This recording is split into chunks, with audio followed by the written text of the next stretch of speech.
창세기 18장의 17절부터 21절까지. 제가 18장 17절 먼저 읽겠습니다. 여호와께서 이르시되 내가 하려는 것을 아브라함에게 숨기겠느냐? 아브라함은 내가 내가도 하나님의 믿음으로 말미암아 복을 받게 될 것이 아니냐. 내가 그로 그 자식과 건속에게 명하여 여호와의 도를 지켜 의와 공도를 행하게 하려고 그를 택하였나니 이는 나 여호와가 아브라함에게 대하여 말한 일을 이루려 함이니라. 여호와께서 또 이르시되 소돔과 고모라에 대한 부르짖음이 크고 그 죄악이 심히 무거우니. 같이 읽습니다. 내가 이제 내려가서 그 모든 행한 것이 과연 내게 들린 부르짖음과 같은지 그렇지 않은지 내가 보고 알려 한다. 아멘. 우리 하나님 믿는 사람들을 모든 일들을 발생하는 모든 일들을 우연으로 생각하지 않습니다. 다 그 하나님의 섭리가 숨겨져 있음을 우리가 믿는 것이 하나님을 믿는 거죠. 그래서 누차 몇 번 말씀드리기도 했지만 코로나 발생도 우연이라고 생각하는 사람은 없죠. 하나님을 안 믿는 사람조차도. 그러나 우리 하나님 믿는 사람들은 그 모든 것이 하나님의 섭리 속에서 하나님만이 알고 계시는 어떤 뜻이 있기 때문에 이런 것도 발생하는 거다라고 우리가 믿으면 그게 하나님을 믿는 거죠. 그리고 우리가 다른 어떤 것보다 이 땅에 태어난 것도 내가 왜 태어났을까? 이렇게 생각하면 삶이 재미없는 사람이, 삶이 힘든 사람은 그런 생각을 할 수도 있어요. 내가 뭐 때문에 태어나서 이 고생하면서 사는가? 그런 생각을 가져볼 수도 있죠. 그러나 우리 한 사람 한 사람이 태어난 것도 이유 없이 태어나지 않습니다. 하나님께서 다른 어떤 것보다도 인간의 생명은 하나님의 허락하심 속에서 그렇게 생성되고 출생하는 거기 때문에 태어나는 것도 하나님 속에서는 큰 이유가 있으신 거죠. 더구나 그런 내가 이제 예수님을 만나서 어느 시점에선가 예수님 만나서 믿음 생활을 하는 것도 하나님의 큰 이유가 있는 거죠. 그리고 많은 교회들이 있는데 여기 이 동네만 해도 많은 교회들이 있는데 내가 여기 강선하는 교회를 만난 것도 이유가 있을 겁니다. 그냥 우리가 하루하루 그냥 사는 것보다 이유가 있어서 사는 사람은 그 삶이 더 활력이 있어요. 그 이유가 있기 때문에 그 이유를 내가 이제 행하면서 사는 것이 되죠. 다른 말로 그 목표라고도 할 수 있고 목적이라고도 할 수 있어요. 그래서 그 목표나 목적이 있어서 사는 사람은 그게 없이 사는 사람보다 하루하루가 활력이 있고 그냥 흘러가는 시간들이 되지 않죠. 근데 이제 또 한편으로 보면 그동안에 목표했던 것이 달성되고 나면 이제 이루어지고 나면 그 다음부터는 이제 목표가 사라지기가 또 쉽죠. 그래서 방황기가 찾아올 수도 있고 우울증이 또 찾아올 수도 있어요. 살 날은 아직도 많이 남았는데 내가 이루고자 하는 목표는 너무 빨리 이루었을 때, 너무 빨리 목표가 이루어졌을 때 갑자기 삶의 의미가 없어지면서 허망함과 우울증에 걸릴 수 있단 말이죠. 그런데 목표가요, 내가 사는 목표가 내가 세상을 떠나는 날까지 그렇게 사라지지 않는 목표라면, 내가 살아야 되는 이유가 죽는 날까지 계속 같이 가는 그런 이유라면 그런 사람은 이제 그 고통을 겪을 이유는 없죠. 가능성은 없죠. 내가 죽는 날까지 왜 살아야 되는지 그 이유가 있다면 그 삶이 고통스러울 일은 없어요. 육신적으로 아플 수는 있지만, 병이 나서 병원 갈 수도 있고 약을 사 먹을 수는 있지만, 내가 살아야 되는 이유를 정확히 알고 있는 사람은 심적인 고통은 없단 말이죠. 나는 이 이유 때문에 살아야 돼. 나는 이 목적 때문에 살아야 돼. 이런 것을 가지고 사는 사람은 심적인 고통은 없단 말이에요. 그런 것을 이제 이루면서 살아가야 되기 때문에 오늘 말씀의 제목이 아브라함을 택하신 이유인데, 우리가 살아야 되는 이유도 여기와 같이 연관된 이유죠. 하나님이 우리를 택하셨다는 것, 우리를 택하셨다는 것이 우리가 지금도 계속 살아야 되는 이유로 다 들어있습니다. 오늘 말씀 18절에 보시면 아브라함은 강대한 나라가 되고 천하 만민은 그로 말미암아 복을 받게 될 것이 아니냐라고 하나님이 말씀하십니다.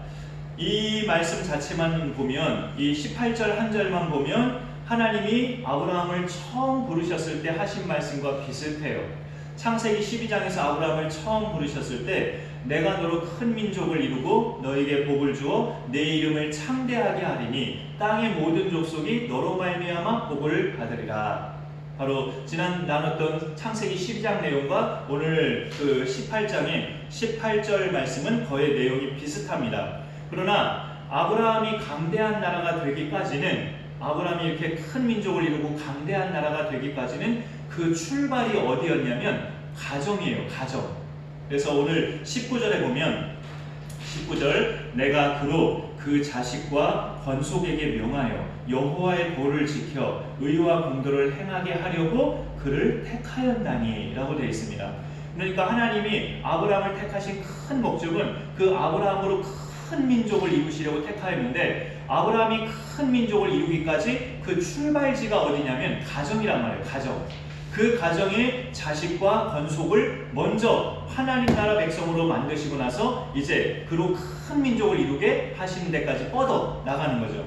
그러니 우리를 택하신 목적도 똑같아요. 예수 그리스도 안에서 하나님이 우리를 부르신 목적은 우리가 이렇게 아브라함처럼 우리는 잘 느끼지 못해도 이 세상 가운데 큰 하나님의 나라를 확장해가고 우리로 하여금, 이 홍성표로 하여금 온 세계 열방이 예수님을 알고 하나님께로 돌아오는 그런 큰 꿈을 하나님이 이루시려고 그렇게 우리를 부르셨는데, 그 목적을 이루기 위해서 출발지는 가정이란 말이죠. 가정. 우리에게 가정이 그렇게 또 잘 출발되면 그 목적은 이제 뻗어나가는 것이 됩니다. 하나님께서 아브라함을 택하신 이유가 그에게 약속하신 아들과 매우 연관이 되어 있어요. 나중에 그 적자 아들로 태어난 것은 바로 이삭이죠. 그 태어날 아들에게 하나님의 도를 가르쳐 지키게 하고 그 아들과 그 모든 후손에게 의와 공도를 행하게 하려고, 오늘 말씀이 의와 공도라고 되어 있죠. 옳음과 바름, 그 옳고 바른 것을 행하게 하려고, 하나님이 보시기에 죄와 상관없는 옳고 바른 일을 행하게 하는 그런 후손으로 삼으시려고 아브라함을 먼저 택하셨다라고 하나님이 오늘 말씀하고 있어요. 자녀를 두신 모든 부모는 그 자녀에게 좋은 것을 물려주고 싶은 마음은 당연하죠. 물어보지 않아도 당연한 이야기입니다. 그리고 또 간혹 부모님 중에는 본인이 어린 시절에 어렵게 살면서 누리지 못한 것에 대한 아쉬움, 그것이 부모님 마음속에는 너무 커서 지금도 그게 마음속에 남아있는 부모님들은 내 자식만큼은 그렇게 어렵게 살게 하지 말아야지 하면서 악착같이 또 돈을 버시고 해서 자녀만큼은 나보다는 좀 더 풍요롭게 살도록 하기 위해서 노력하는 것이 웬만한 부모님들이에요. 내가 누리지 못한 것을 물려주고 싶은 마음이 다 똑같은 부모님의 마음이죠. 그런데 우리가 이제껏 살면서 내가 공급받은 파이프가 하나님과 연결되어 있으면 자식에게 물려주는 것도 좋은 것이 되는데, 내가 지금까지 살면서 먹을 것, 입을 것, 사는 집들, 내 건강, 내 모든 환경, 내가 공급받은 파이프가 하나님과 연결되어 있지 않고 하나님하고 끊어져 있으면 그런 부모가 자식에게 물려주는 것은 아무리 좋은 것이라 해도 자식에게 해가 될 수 있습니다. 내가 부모로서 하나님과 파이프가 연결되어 있지 않은데 하나님과 파이프가 끊어져 버렸는데 내가 자식에게 난 좋은 거 물려주고 싶다 해서 물려준들, 하나님과 파이프가 끊어진 사람은 그게 좋은 것이 될 가능성이 희박하죠. 오히려 자녀를 그르칠 수가 있어요. 가난 때문에 고통을 겪어본 부모는 자녀에게 그걸 물려주고 싶지 않아서 악착같이 돈을 벌고 자식에게 풍요로움을 제공해 주기도 해요. 그러나 그 풍요로움이 하나님과 그 파이프가 연결되어 있지 않으면 그 자식에게 유익보다는 해가 될 수 있단 말이죠. 물질적인 부유함이 하나님과 연결되어 있어야 그게 진짜 복인데, 하나님과 끊어진 사람이 물질의 복을 누리면 그게 그 사람에게는 해가 될 수 있단 말이죠.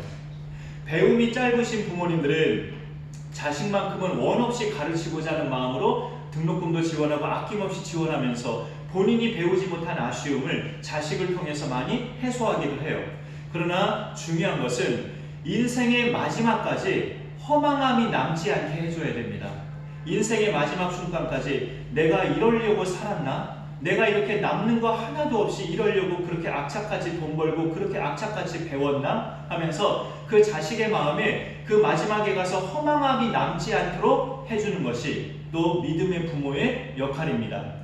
그 인생의 마지막에 가서 허망함이 남지 않으려면 우리가 모든 공급받는 그 파이프가 하나님과 연결이 돼야 돼요. 모든 공급받는 파이프가 하나님과 연결이 될 때 내 마지막 순간까지, 우리 자식도 그 마지막 순간까지 허망함이 남지 않게 돼요.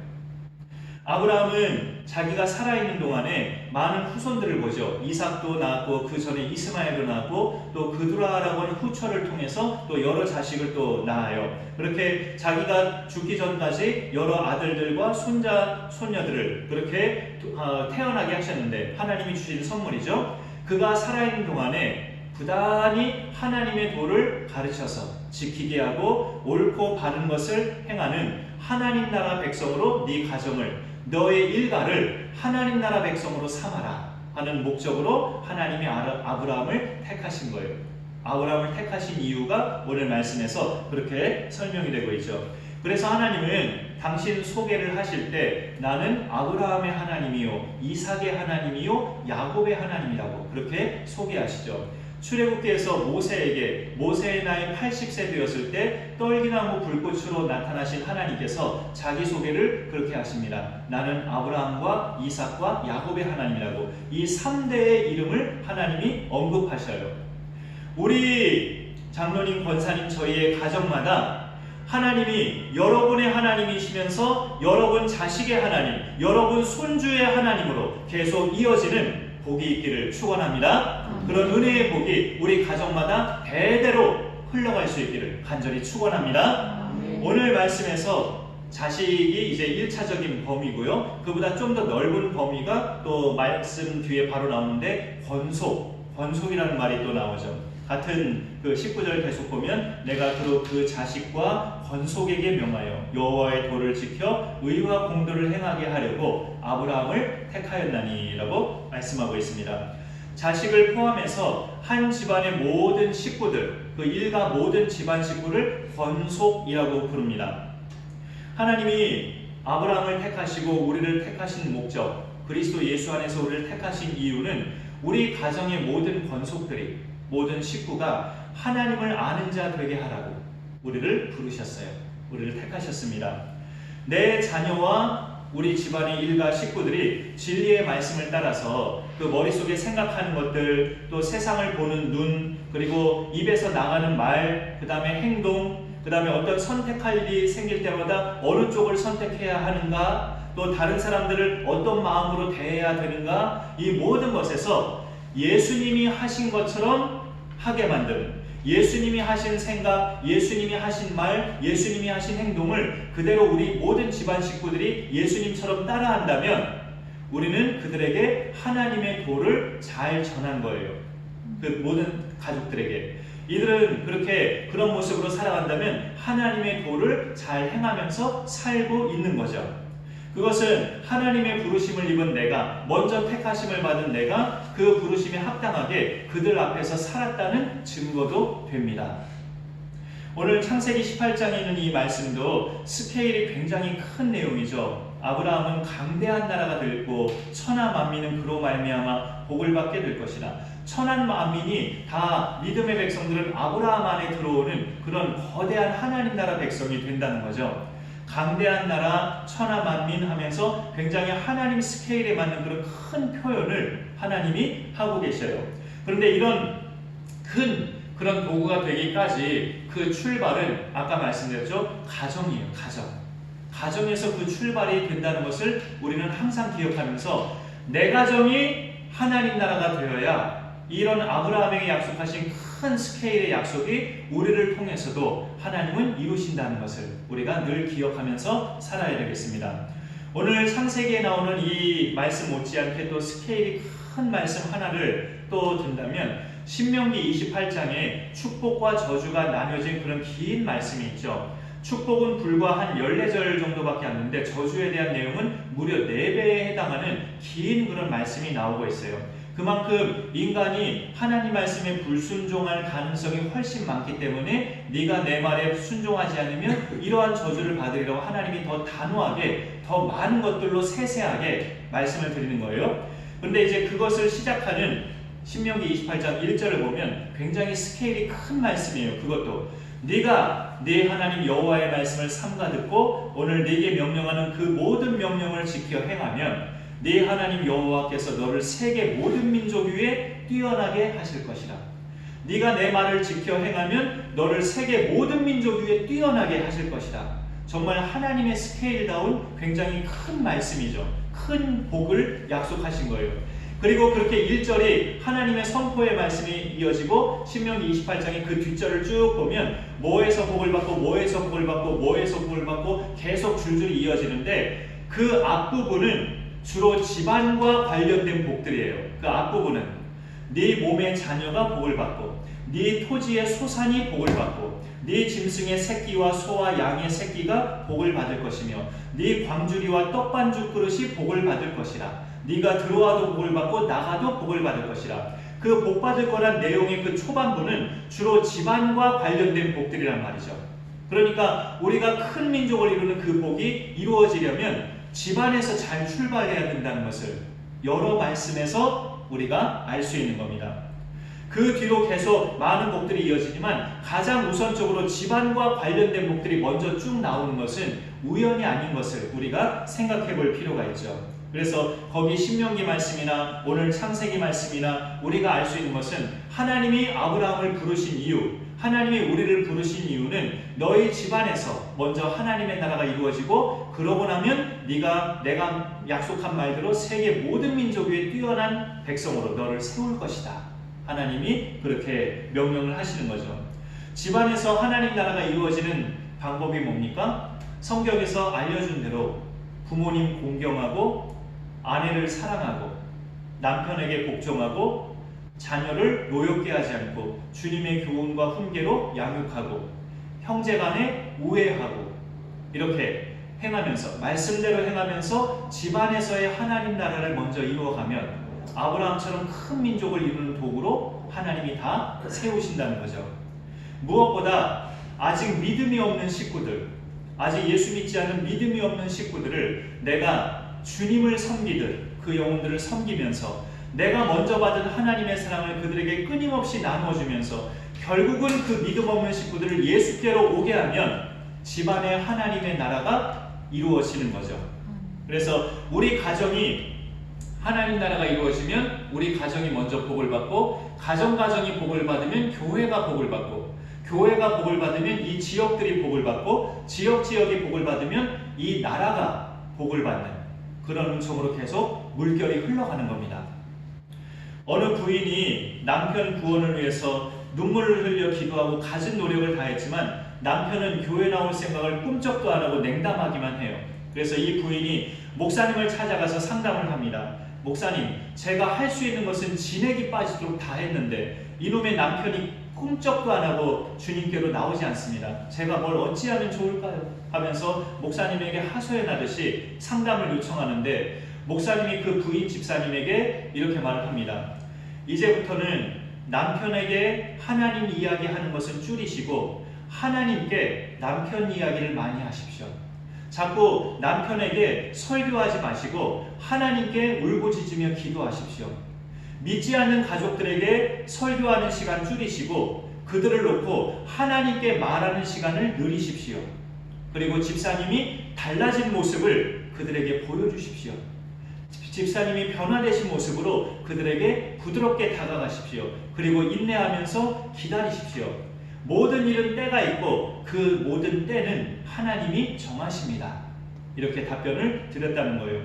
가장 와닿는 말은 제가 그 문구를 봤을 때 가장 와닿는 말은 남편한테 하나님 이야기하는 그 잔소리를 줄이고 하나님께 남편에 대해서 계속 말씀을 드리라는 것. 하나님께 말을 해야 해결책이지 사람한테 자꾸 말을 하는 것이 해결책이 아니라는 것을 우리에게 알려주는 말씀이죠.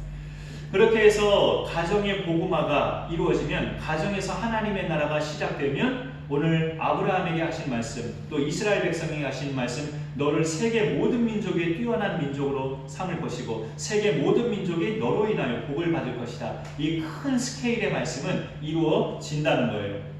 어찌 보면 가정에서 하나님의 말씀을 지켜 행하는 것이 사람마다 좀 생각이 다르실 수 있겠지만 제가 생각할 때 가장 어려운 것도 같아요. 집안에서 하나님 말씀 지키면서 사는 게 바깥에 나가서 또는 여기 교회에서 하나님 말씀 지키면서 사는 것보다 더 어려운 것 같아요. 밖에서는 왜냐하면 우리가 또 한국 사람 기질이 있잖아요. 체면이라는 게 있잖아요. 체면. 그래서 우리가 밖에 나가면 예수 믿는 사람의 체면이 있기 때문에 말을 함부로 안 하고 행동을 함부로 안 해요. 더군다나 교회에서는 주님 안에서 알게 된 이렇게 믿음의 동료들을 또 교회 오면 만나게 되니까 반갑고 또 기쁜 것은 사실이지만 서로 또 조심하죠. 말과 행실을 내가 함부로 안 하려고 조심하고 거룩함을 지키려고 애쓰는 곳이 사실 교회란 말이에요. 그러나 집에서는 어떻습니까? 이런 눈치 저런 눈치 안 보고 내가 세상 편하게 있을 만한 곳이 내 집이잖아요. 내 집. 인간적으로 보면 그래서 하나님의 말씀을 따라 사는 것이 가장 어려운 장소가 내 집이기도 해요. 정상적인 집이라면 세상 편한 곳이 다 내 집입니다. 모든 사람들에게 다 그렇죠. 그래서 오히려 죄를 지을 가능성이 바깥 장소보다 내 집에서 더할 수 있단 말이죠. 텔레비전 뉴스를 보면서 저런 썩은 것들 하면서 내 입에서 아주 쉽게 그런 말이 나갈 수 있죠. 그런 말을 해도 내 부인이 뭐라고 해, 뭐 자식이 뭐라고 해. 아무도 내 식구들은 내 모습을 알기 때문에 저런 썩은 것들 하면서 내가 뉴스 보면서 그런 욕이 나와도 내 집안 식구가 뭐라고 안 하니까 세상 편한 것이 집안이란 말이에요. 그런 집안에서는 오히려 이렇게 교회 나오셨을 때보다 바깥에 있을 때보다 그런 점에서 죄를 짓기가 더 쉬운 곳이기도 해요. 세상 편한 곳이니까. 그런데 우리가 늘 기억해야 될 것은 정말 평안함은 예수님 안에 들어올 때 누리는 게 진짜 평안함이에요. 참 자유와 안식은 진정한 안식일의 주인이신 예수님 안으로 들어올 때 우리가 참 자유와 평안과 안식을 누릴 수가 있죠. 내가 신경 써야 되는 사람이 전혀 없는 곳이어도 내가 의식해야 할 사람이 전혀 없는 장소에서도 내 말이 거칠어지지 않고 품격 낮은 행동이 나오지 않고 하는 것은 예수님 안에 거할 때 그러면서도 나는 평안함을 누릴 수 있는 그런 상황이 되는 거죠. 그렇게 내가 품격 있고 모든 언행이 부드럽고 하나님스러운 말을 하고 행동을 해도 나는 부자연스럽지가 않고 외식적인 행동이 전혀 아닌 것은 예수님 안에 거할 때 그게 자연스럽게 나올 수 있는 거죠. 내가 남들이 나를 볼 때 저 사람 옛날에 저런 아주 고상한 말 안 했던 사람이 저렇게 우리 앞에서 포장하는 거 아닌가? 라고 생각할 수 있지만 포장이 아니라 진정으로 그런 말이 진실되게 나가는 것은 내가 예수님 안에 거할 때 진실되게 그런 말이 나갈 수 있죠. 우리가 그걸 믿어야 되고요. 예수님 안에 거할 때만이 진정한 참 자유와 평안을 누린다는 것, 그걸 믿어야 되고 그것이 말하자면 나를 불행하게 만드는 죄에서 내가 예수님으로 말미암아 해방된 기쁨이 있을 때 그때 비로소 세상 평안한 상태가 우리 가운데는 누려진다는 거죠. 가정천국이 그렇게 이루어지려면 우리도 아브라함처럼 자녀와 권속들에게 하나님의 도를 전수하는 사람으로 살아가야 합니다. 아브라함이 그렇게 하나님의 뜻을 따라서 그 말씀을 따라 살아갔을 때 그렇게 부르신 자들에게는 그와 관련된 모든 사람에게 하나님의 심판을 면하게 하는 그런 덤의 축복을 하나님이 주십니다. 내가 하나님이 날 택하신 이유대로 그 목적대로 내가 살아가면 내가 그렇게 살아가는 모습을 하나님이 기뻐하셔서 나와 관련된 사람을 덤의 축복을 주셔요. 아브라함이 하나님 말씀을 따라갔을 때 그에게 덤의 축복은 뭐냐면 그의 조카 롯을 살려주신 겁니다.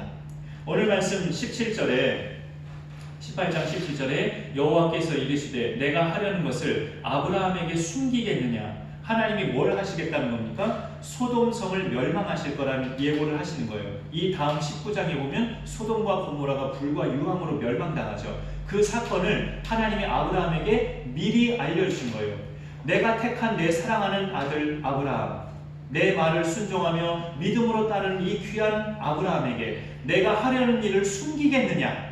그에게 미리 알려줘서 이 아브라함과 관련된 그 식구들, 롯의 가족을 내가 같이 구원하리라. 이 소돔성의 상태는 굉장히 심각하죠. 오늘 우리가 본문 말씀을 21절까지 읽었는데요. 20절에 보시면 여호와께서 또 이르시되 소돔과 고모라에 대한 부르짖음이 크고 그 죄악이 심히 무거우니 내가 들린 그 부르짖음과 같은지 눈으로 보려고 내가 내려가겠다라고 21절에 하나님의 그런 결단이 나오고 있죠. 소돔과 고모라의 죄악이 너무 커서 그 소돔성을 멸망하지 않을 수가 없는데 아브라함과 관련된 식구 롯이 거기 살고 있단 말이에요. 근데 아브라함이 의와 공도를 잘 행하고 하나님의 법도를 잘 지키는 정말 사랑스러운 아들이어서 그 아브라함을 보고 덤의 축복을 롯의 가정을 구원하시는 걸로 하나님이 주시는 거예요.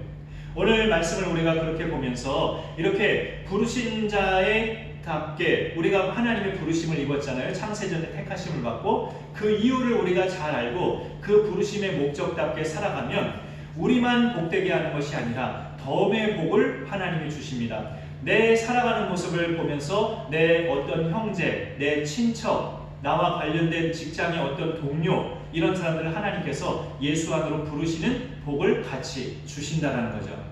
그런 덤의 복들을 우리가 또 보면서 하나님 앞에 더욱더 감사하는 우리의 삶이 되었으면 좋겠습니다. 가장 가까이로는 여기 계신 모든 분들의 사랑하는 자식들과 자녀들과 모든 일가 친척이 나로 말미암아 예수님을 온전히 믿고 다 모두가 일가가 하나님의 권속이 되는 귀한 복이 있기를 간절히 축원합니다. 네, 제가 기도하겠습니다. 하나님 아버지 감사합니다. 오늘도 우리에게 또 하나님 말씀을 나누게 하시고 새해 들어 수요 예배는 창세기 말씀을 또 초반에 계속 나누어가면서 하나님이 아브라함을 택하신 이유를 오늘 말씀을 통해 우리가 함께 보게 하심을 감사드립니다. 내가 그로 말미암아 그 자식과 권속에게 여호와의 도를 지켜 의와 공도를 행하게 하려고 그를 택하였나니 아브라함을 택하신 이유를 이렇게 하나님이 직접 말씀하시면서 우리를 또 그리스도 예수 안에서 부르신 목적도 우리 가정과 이 집안과 권속들에게 하나님의 도를 가르쳐 지키게 하고 예수님 안으로 들어오게 하시려고 우리를 먼저 택하신 줄로 믿습니다. 그 은혜 가운데 우리가 잘 거여서 이 사명 우리가 주님 앞에 부름받는 그날까지 쉬지 않고 잘 감당하는 우리 모두가 되게 하여 주옵소서. 예수님의 이름으로 기도 올리옵나이다.